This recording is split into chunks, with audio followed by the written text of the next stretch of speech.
Okay, as more and more people start to trickle in, I would suggest let's start with about how endgames work in chess solving specifically. So, first of all, welcome to everyone, those who are new. We're glad to see you here. Um, in this session, this is the final session, and we will be discussing endgames and how you can approach trying to solve these complicated endgames.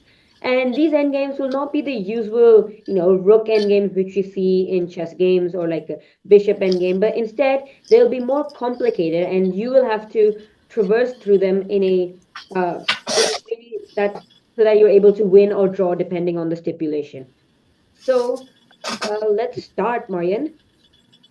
So, Marian, do you want to explain the slide about specific methods of solving and marking? Yes, Anil, thank you. Welcome, everybody. We are happy to see you. So many here. And I want to remind you first that chess composition exists for more than 1,000 years with the main goal to promote and uncover beauty in chess. So, whatever you do when you solve, you should expect something nice, something that will give you pleasure at the end. And this is the main result of solving, not the number of points and not how good you are, but really to enjoy the beauty of solving. And turning to endgames now, you should note that they are very much different for all genres we discussed before, from two movers, three movers, and four movers. In problems, two movers, three movers, four movers, you have side variations, sometimes very interesting, that you have to uncover. You have width of the content going parallelly into many lines. But in endgames, it is usual that you have only one main line.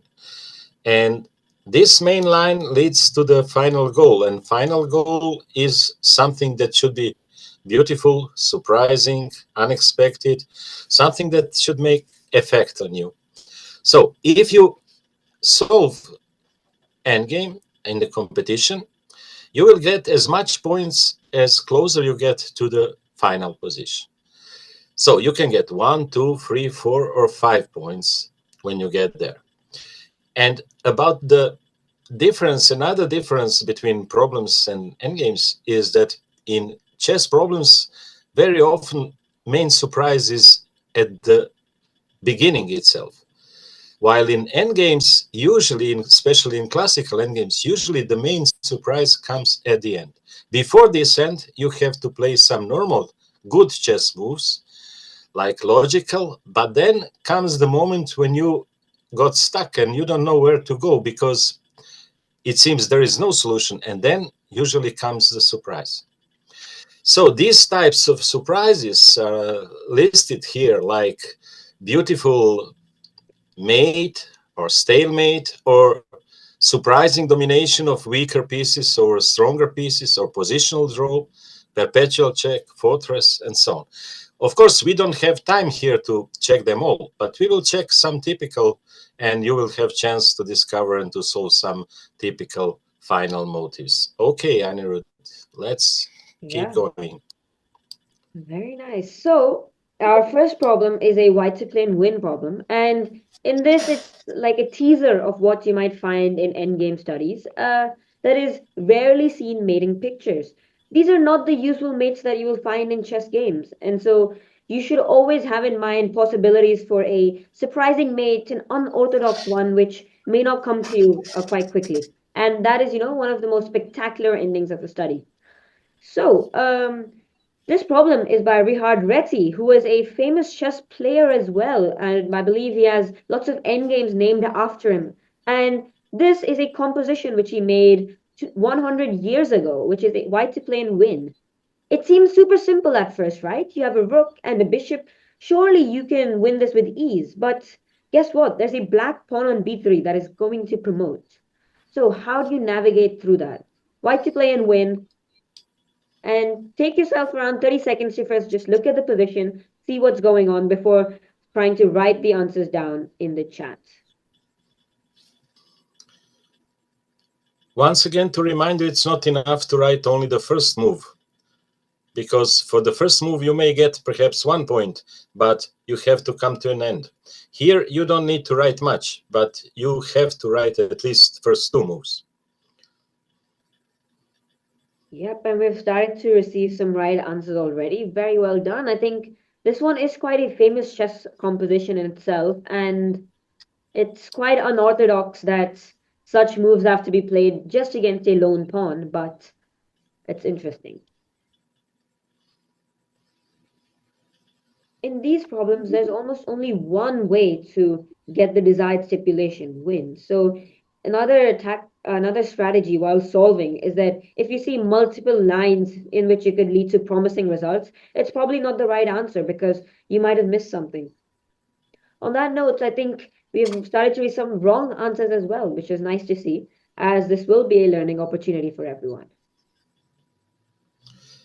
And you know, the final of the endgame could be some theoretically won position in some lines, but in one of the lines there will be very beautiful final, and you can count on this most beautiful final to be the main one.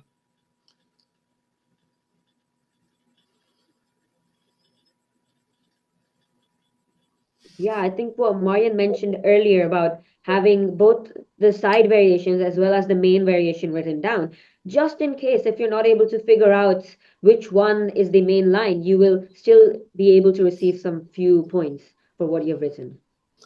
And once again, take care about notation. Bottom rank is, you see, with number one, and black pawn always goes down, white up. So don't mix the sides of the board. Perhaps one more minute and then we'll go to the solution. We have a lot of problems to discover. Sure. And we are getting more nice replies. In order not to mix the sides of the board, I will tell you once again that black king is on a2, black pawn on b3 going down, white rook is on c1, white bishop is on h6, and white king is on f6. During the solving competition, it's very important not to mix the sides and to write correct notation.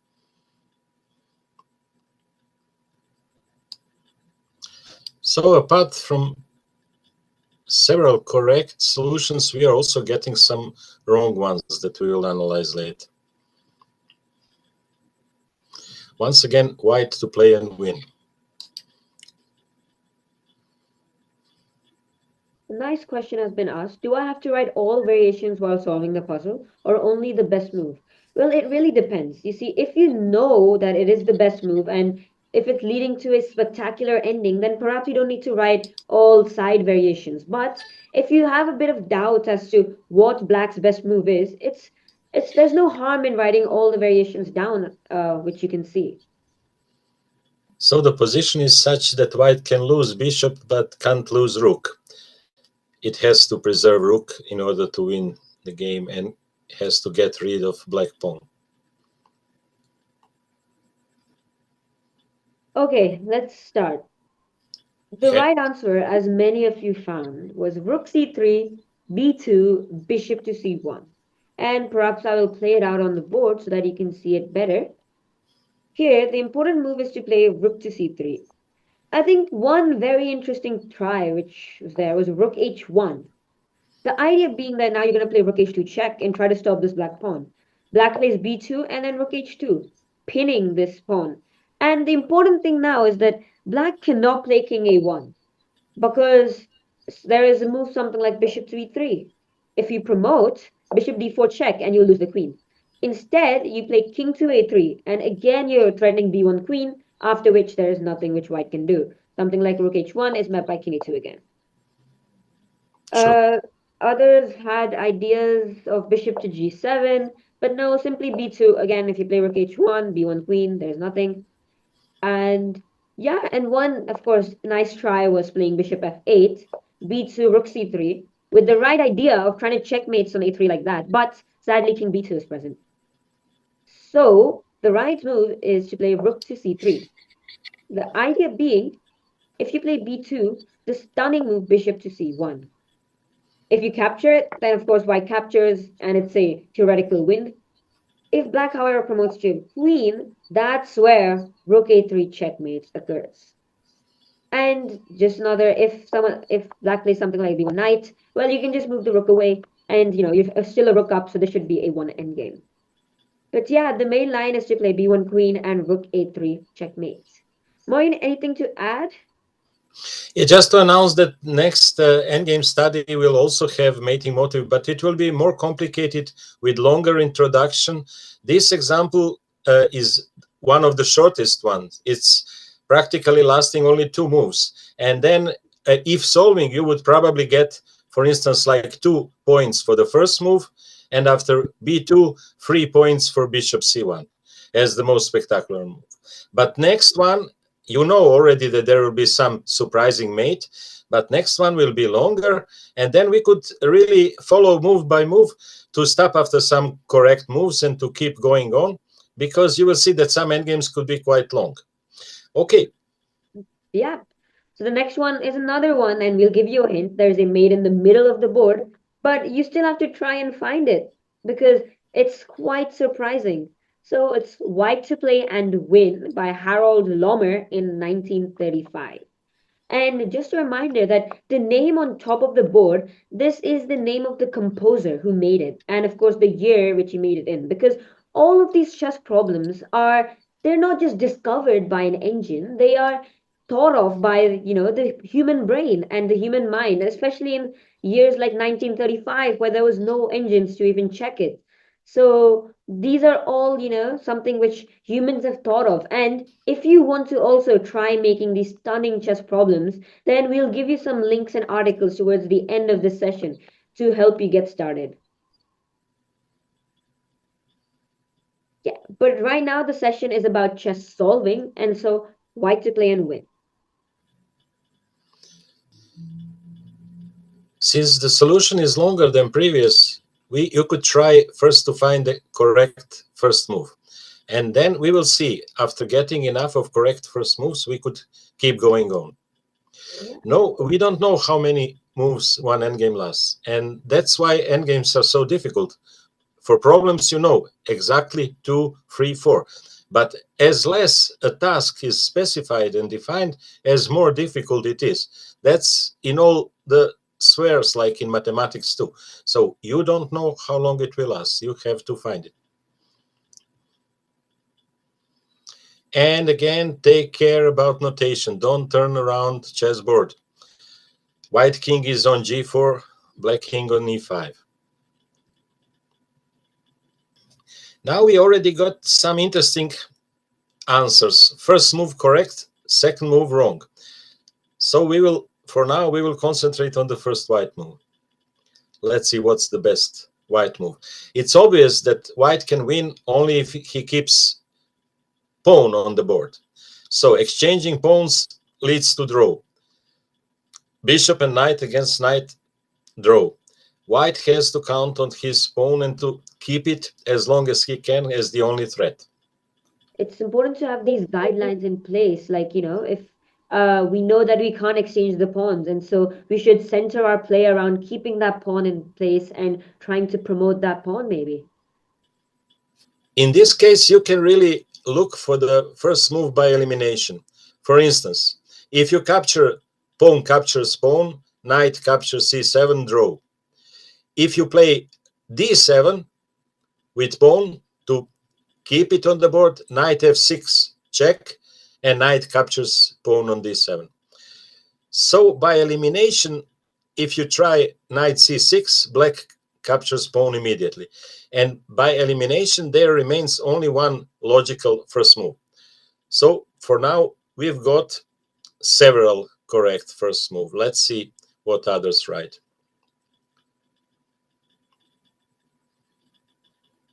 Should I play the right Yeah, move out? it's time to play the right move. The only move that keeps some chances. Knight f7. Yeah. So now you should think for black, and this is difficult part in solving, that when you solve you have to think for both white and black. Now you should think what is the strongest move for black. King d5 is far away from the pawn and doesn't attack. King e6 seems to be the strongest move. And now we will solve again, starting from this position, king e6. White to move. Let's look for the right second move. We already got several wrong second moves, so it's interesting to check it again.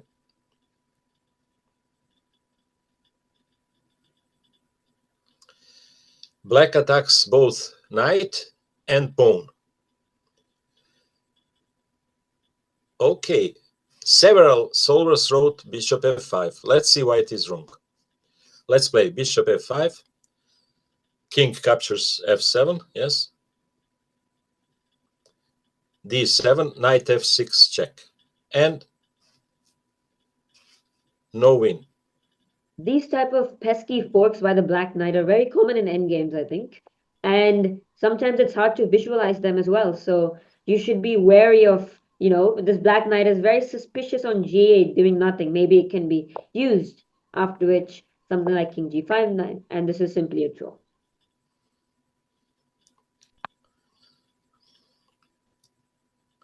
So it's not bishop to f5 check. We can see a few right answers coming in now. There is one reply to play d7 immediately, but after d7, king simply captures pawn on d7. And now we are starting to get correct second move. I believe we can play the correct second move now. Yeah, yeah, just before that, I would just like to mention someone asked why not something like D7 as the starting move? Well, that doesn't work because knight f6 check. I think Mayan mentioned this earlier, but we have to try and defend this pawn as much as we can because black is going to capture it. And so knight f7 is the only logical way to defend it and also try to nudge the black king away. Anyways, king to e6. Now the right move is to play bishop to b3 check. It seems obvious enough, you want to defend this knight on f7 so it doesn't get captured, and at the same time, again, give a check to the black king. Now it's time to think for black. Could black play, black has only two moves. Could black play king f6, for instance? If king f6, now d7 and pawn couldn't be stopped. Pawn d7, there is no check on f6 and promotion will come. So the only correct move for black remains king to d7. Now we are solving again, starting from this position. White pawn seems to be lost. You don't know what to do with it. Okay. How not to lose the main pawn right now. Now we are getting some correct answers, and they seem like repeating position, but they don't, in fact. Knight e5 is not good because black will capture pawn, and after bishop g8, king will capture the knight.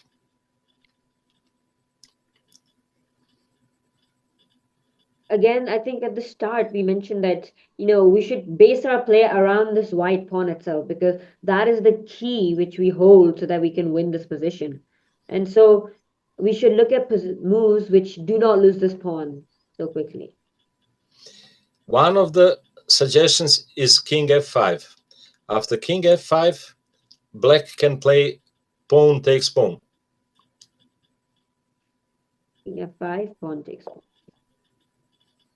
So what to do now? There is no check knight e5 because pawn will take, and black remains with one piece against two.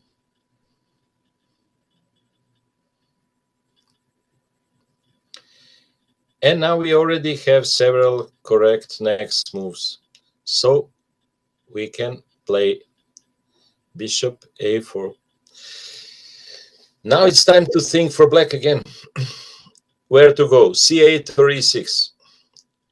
If king c8, white pawn goes to promotion. White won. So king e6 remained. And now we are again in the next puzzle. What's the next move? And now we can see a few answers which have gone all the way till the end, till the mating position. Very nice. The position still doesn't look like there could be mate to black king, but it will be quite shocking out of blue. And this is the beauty of endgame, that at the end you are totally surprised. So white to move. Maybe we could discuss some wrong answers right now. There are two, three people who are suggesting knight to d8. That won't work because simply take the pawn, right?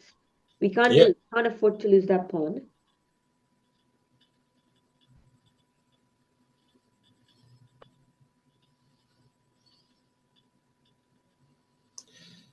Coming back to bishop b3 check just repeats the moves. So this is just leading to repetition of moves.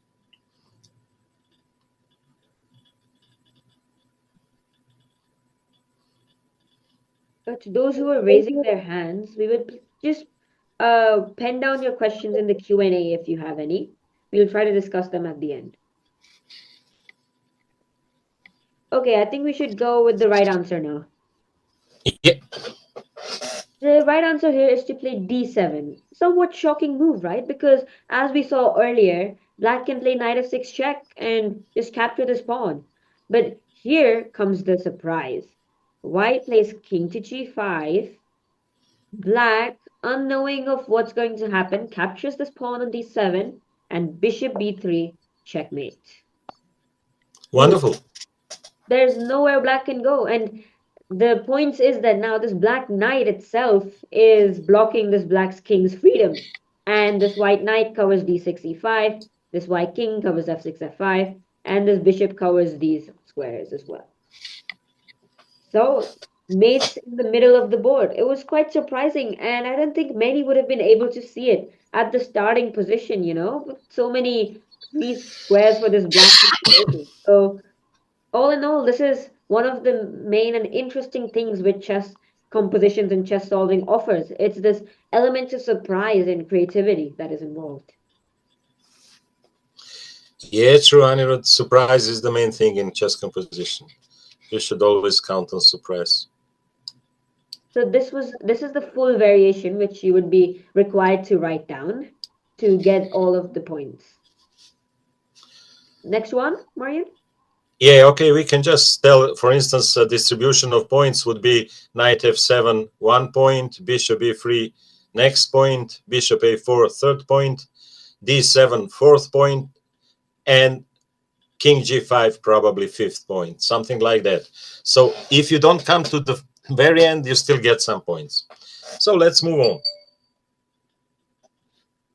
Now we'll be looking at stalemates, and this time around it's white to play and draw. This is another very common um, theme which occurs in many chess problems, especially those which involve white to draw, because this type of sudden end is very popular and frequent at the end of a mating combination. And there are many, many surprising stalemating pictures. Like this one here by Hans Kohn in 1928. White to play and draw. Once again, we could ask first for the first move of white. This would be easier part of the solution. Again, endgame is not completely short. You have to play several moves. So at the beginning, you should think about the first move only.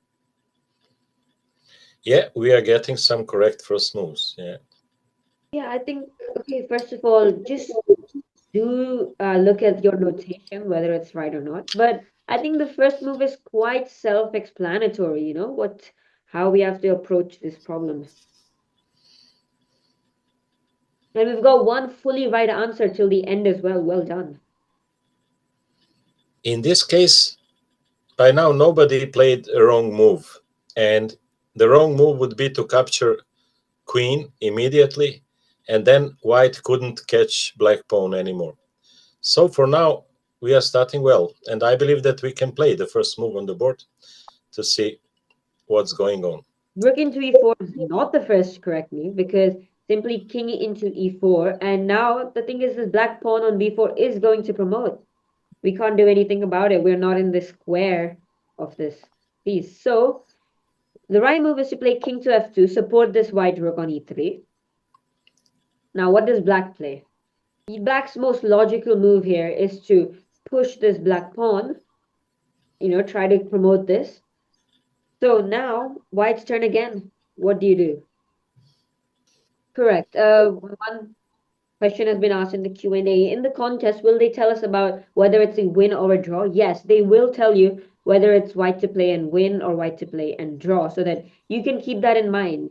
And normally it's almost self-explanatory by looking at the problem itself, whether this is a win or a draw. I mean, if you're down on material very badly, then probably you're trying to draw the position and not win it.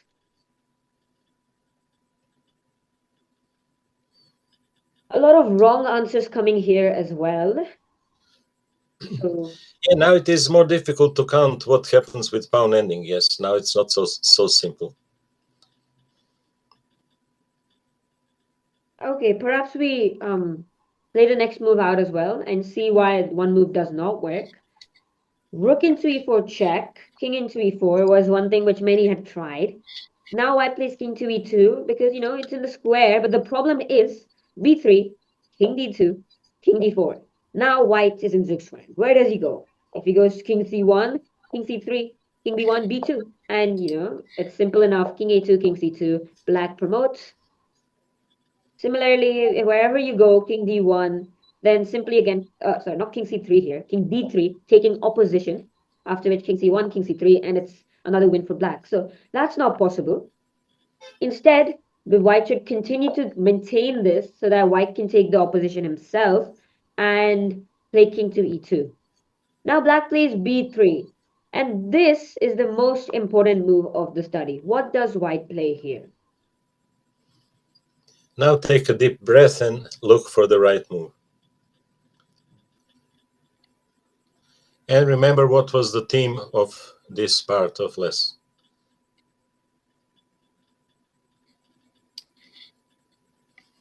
Yep, lots of right answers coming in already. Okay, I say we look at some wrong answers first. Something like rook into e4 does not work here because king into e4, king d2, king d4 are at the same position as last time. Black has the opposition and he'll probably promote his pawn as well. Here, king d2 does not quite work because now black captures this. This was black's plan all along to divert this king and after which just promote the pawn on b3. And now, of course, white's king cannot stop it. So what is the stunning move which white can play? Yep, as most people have gotten it, it is indeed to play king to d1. And this is so surprising, right? That you're letting go of the piece, your most powerful piece on the board right now, which is the white rook currently, and just giving it away. Because the thing is, if and when black takes this, it's a stalemate. This black pawn b3 is perfectly positioned to stop this white king from escaping on c2. And of course, if black plays b2, now white takes with check. King into b4 and king c2. And he captures the pawn, resulting in a draw. It's so surprising that something like king d1 even works, but it is indeed the best move here. So, Marian, anything else to add before we go on? Yeah, okay, we could check the continuation, like king d4 or uh, what's remaining, king d4 or after king d1, king d4, or let's move b2. Okay, let's try b2 instead of capturing. Yeah. Now the situation is much simpler. Now white can capture and go to c2. Okay, and in the case of king d4, instead of b2, king d4. Now again, King c1, and this time around we are on yes, most important squares b2 and b1. So, and taking opposition. Yeah. yeah. Okay, let's see some more stalemates.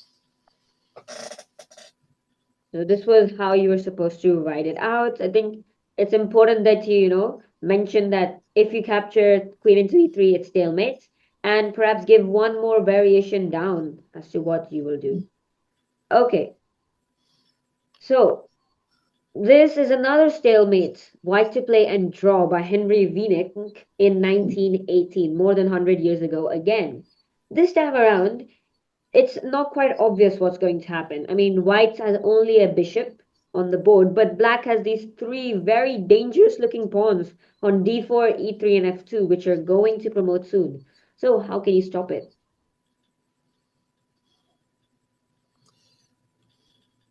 Once again, we can start with searching for the first move.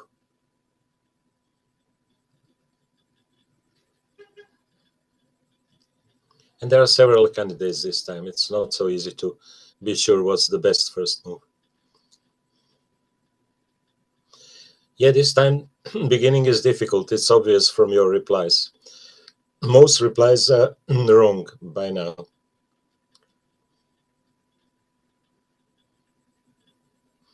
But there is one wonderfully correct. Many wrong answers by moving this bishop around or moving the king to e2.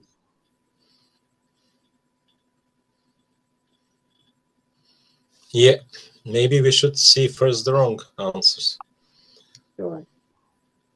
So this is the position, and one very interesting try, which many mentioned, was bishop to f4 check. Now, black doesn't have to play something like king h1. Black plays king to h3.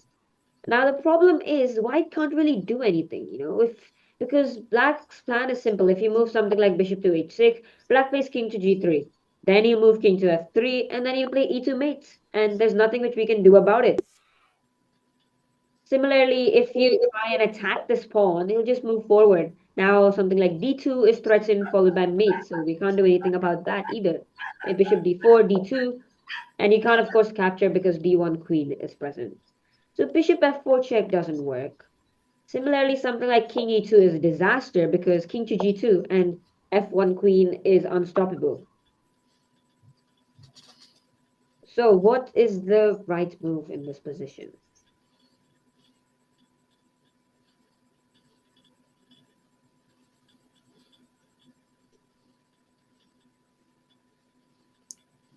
Yep, we're starting to get some right answers now. In this case, it's hard to choose the best first move just out of logic because you have to see a bit more to think ahead and to see what will happen next. First move doesn't look so promising at the beginning until you see the point. Maybe it's time to play the first move. Yes, the first move is to play bishop h4. I don't think we can reveal what exactly is the right plan here without giving it away. But black is, of course, going to play d3, try to play d2 and promote. So what does white do here? What was the point of bishop h4 all along? Now we came to one of the crucial points.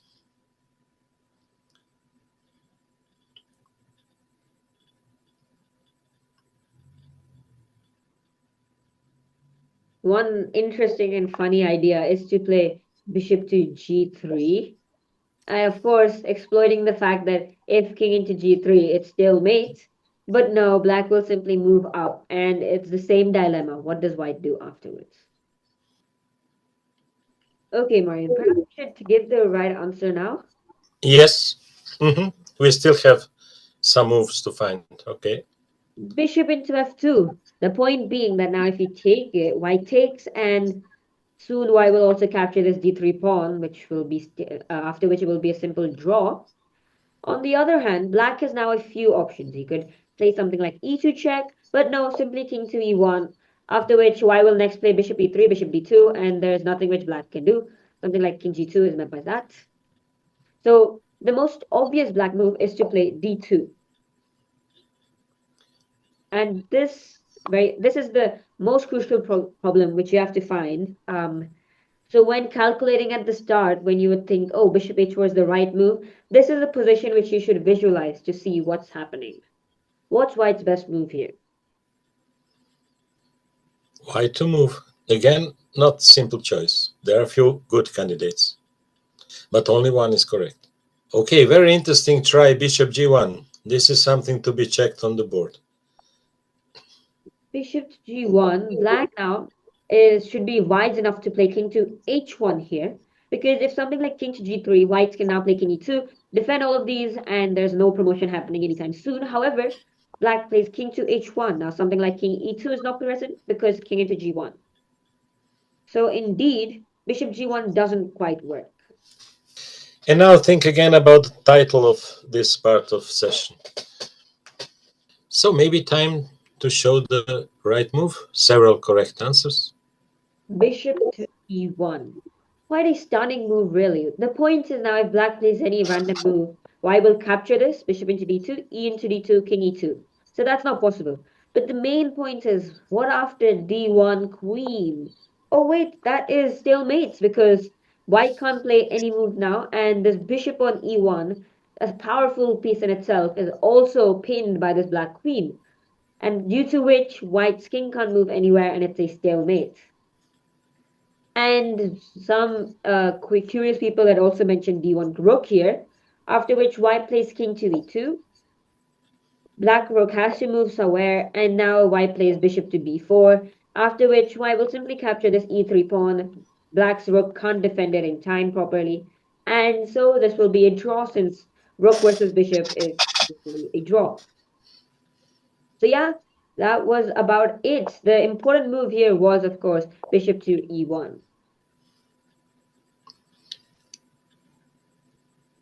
Surprising stalemate, yes. Yeah. We will see some more. You will see some more in your homework. But now we can move to other potential finals in endgames to see some diversity of motives how to end the endgame. I would suggest we look at one more problem before discussing some important links before we bid adieu. I agree. I think one interesting question was how much time will we get to solve these type of puzzles in the contest itself? So I think it really depends. If you're doing the youth versus cadets, you will get roughly around 60 minutes to solve three. Correct me if I'm mistaken, Marian. Is that the right thing?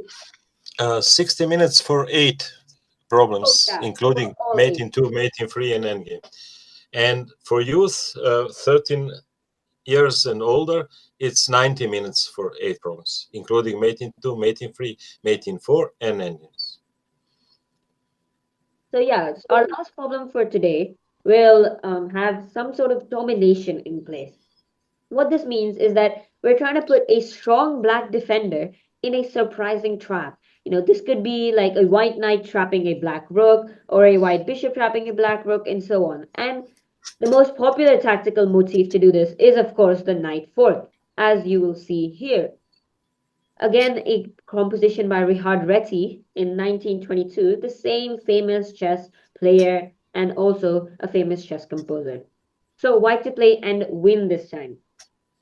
While looking for the first move in this endgame, you should first really analyze black moves, as we usually suggested in problems, and see what would happen after different black moves in the position. After moves of king, for instance, like capturing knight, pawn would go forward and wouldn't be stoppable, and then to analyze all moves of black bishop and pawn and so on.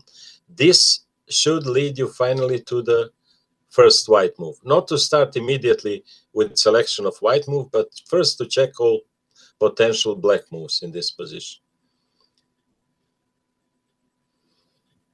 We can analyze immediately one of the moves suggested, pawn to f4. This is important move to understand the position. White has only 2 pawns. If he loses both, he couldn't win. So after f4, black can capture f4, knight e6, king b5, and the last white pawn will disappear. So Dead draw. not good way to solve it. Just to interrupt, I would just like to say that if you have any other questions regarding chess solving, chess composition, I would recommend you to just pen them down in the Q&A so we can answer them ASAP in this session itself. If not, we will also send a Google form out soon about some feedback and also whether you have any doubts and whether you'd be looking forward to new type of sessions like these. So do respond to that. Back to the problem, white to play and win. A hard nut, very short endgame to solve, but very difficult.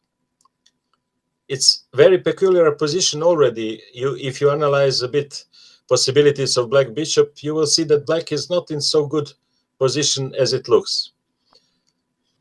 Another important thing is that something like king to h2, which many have suggested, will not work because black captures this, a6, and now black has bishop f4, check. If now the white has king has to move, and black is just in time to come to b8 and stop from motion.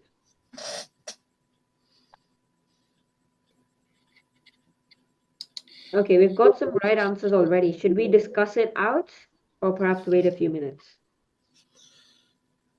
I believe it's time really to go to the right answer because we have still some things to tell to our participants. King to h1, a very strong idea. The point is now black is in a deadly zugzwang. If he captures this knight, then a6, this time around bishop f4 is not a check, and so this pawn cannot be stopped. And the main point here is after king to h1, this black bishop can go nowhere. It's dominated by this white knight because bishop c1 is met by knight b3. Similarly, bishop d2 is met by knight b3. Bishop f4, knight e6. Similarly, bishop g5, bishop g7, f8 is all met by knight to e6. So this black bishop can go nowhere. Similarly, if this black king decides to move anywhere, let's say king b4, then a6 is present. If he goes king to d6, then knight f5 check is there, and now you will lose this bishop. So no matter what black plays, whites will have a fork in place so that he can win the bishop or promote the pawn itself. So yes, king h1 is indeed the right move. It's quite paradoxical, to move this king away from where the action is and not even capture a pawn. But it's vital that we do that so that we don't give black the tempo of playing bishop f4 with a check. Yeah, that's about it, Marian. Anything else to add before we move Yeah, on? just that we will have some more dominations in the homework package, so you can expect them. Yeah. Okay. So now, do you want to discuss some important links before we go away from these sessions? Yeah? Yes, in fact, this is the last session organized this time, the fifth and the last session for this period. And I want first of all to thank you very much, Anirudh, for organizing so greatly all these technical details and support and communication with participants. It's very rare situation in chess to have free online lessons, and I believe we are both proud on it. And I just want to tell participants that this is not the end. Uh, we are finishing this series of sessions now, but we hope that you will stay in touch in this or that way. In order to keep you in touch, we would like to share some of the links you can use. Meanwhile, that may be like possibility to solve or to compose or what, and to announce that maybe if we see that there is enough of interested participants among you, maybe we will have some continuation somewhere at the beginning of next year or early part of the next year, depending really on your interest. Yeah, I think these sessions were quite successful as we amassed around 400 plus participants, which was quite nice to see, and so much interest being gathered for chess solving exercises.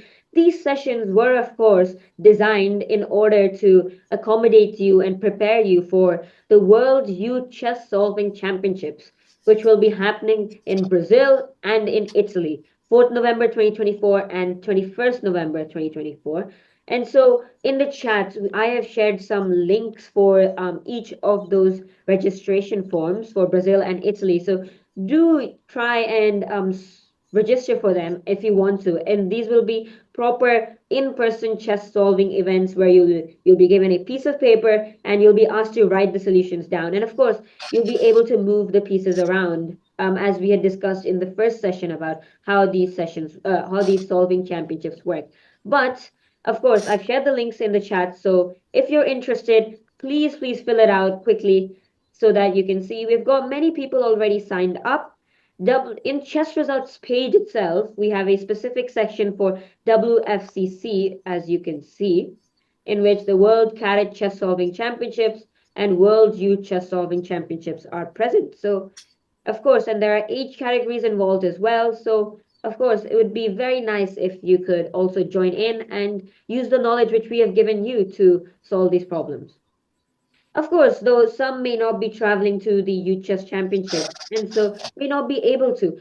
But don't worry, there are many other chess solving tournaments which occur. And so I would like to send you another link, which is a solving.wfcc.ch link, which is the official web page for all chess solving events that occur. In that, if you click on the first link, that is the tournament's calendar, you will be invited to go to this calendar in which you can see all of the chess solving championships occurring all around the world. I think the main interesting one, which many would find, is the OSCY Youth Chess Challenge. And this is especially nice because this is online. And so you can stay at your home and try to solve these problems. There will be six problems, and you would have to solve them in a set amount of time. So I can perhaps send you this link as well so that you can try your best and um, register for them. One question which was asked was, what is cadet? Is there an age limit? Yes, it's up to 12 years, and for the youth, it's up to 18 years. So yeah, this is the Handicapped Mobi OSCY link. This is the online solving challenge for the youth, and there's tournaments bi-monthly which occur. For instance, the latest one will be 15th, 26th of November. I think five events have already occurred, and this is the final one. So if you want to take part, please do register now. You just have to give your name, gender, year of birth, nationality by email to this email address. All of that is present in the link which I've shared. That's that. And of course, if you want more solving practice, which is less formal, this is a very nice website in which you can solve mate and twos. It is mathsplus.net. Again, link has been sent in the chat. And of course, all of these links will again be sent through an email which we'll send to all participants so you can access them. So this is the test of the day. You can, of course, you first have to register, and after which, when you've done so, you can try solving these maiden twos. Some might be hard, but of course, this is just a learning experience. So try your best to solve them.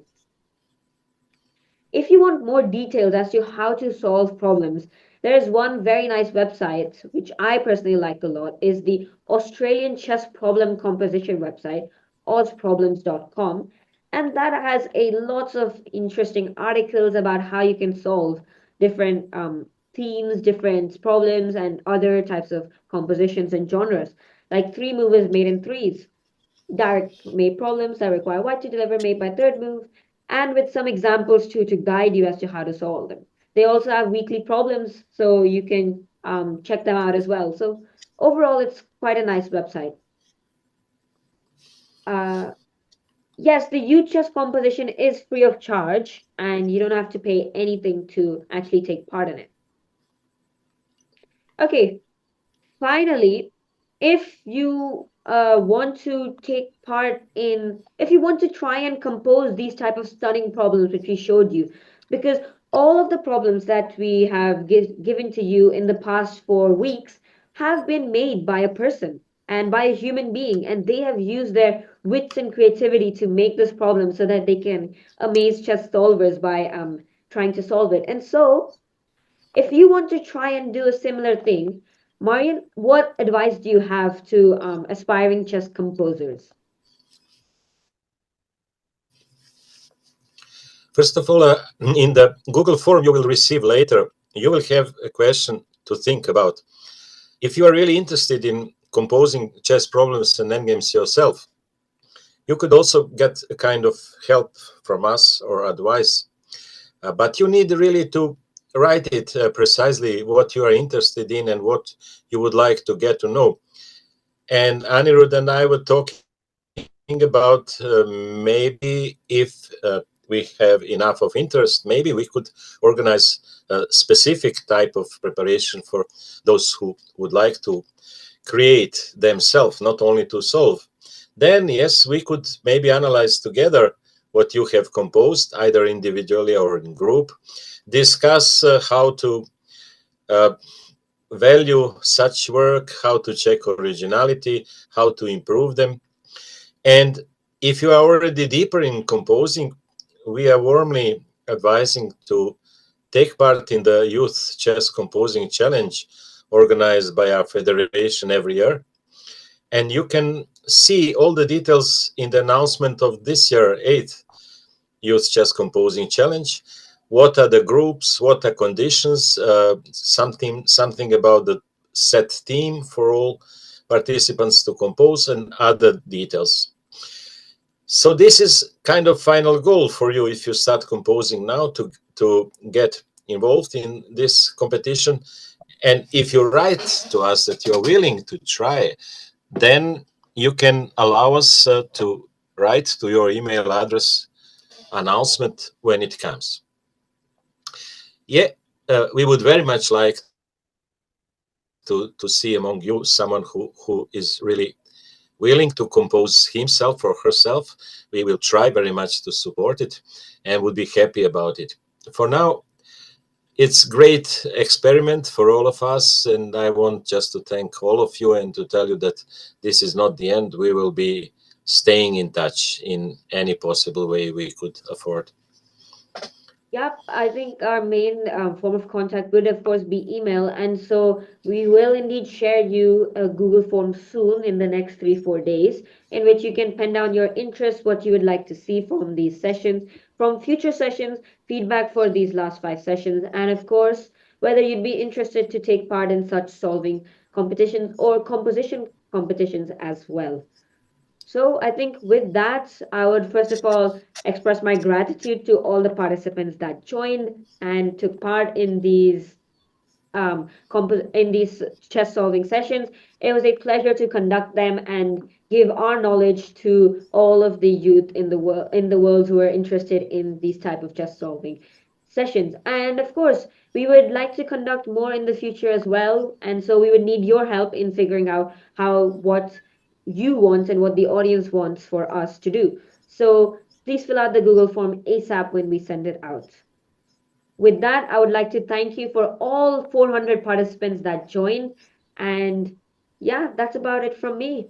Marian, any final words? Good luck. Hope to see you all in Brazil or Italy. I mean, if you are belonging to cadets or juniors. For those among who are you who are trainers, yeah, I wish good luck in raising new generations. Yeah, and let's see again in such a good company with some beautiful combinations and games and problems. Good luck to everybody. Yep, thank you very much. And we hope to meet soon.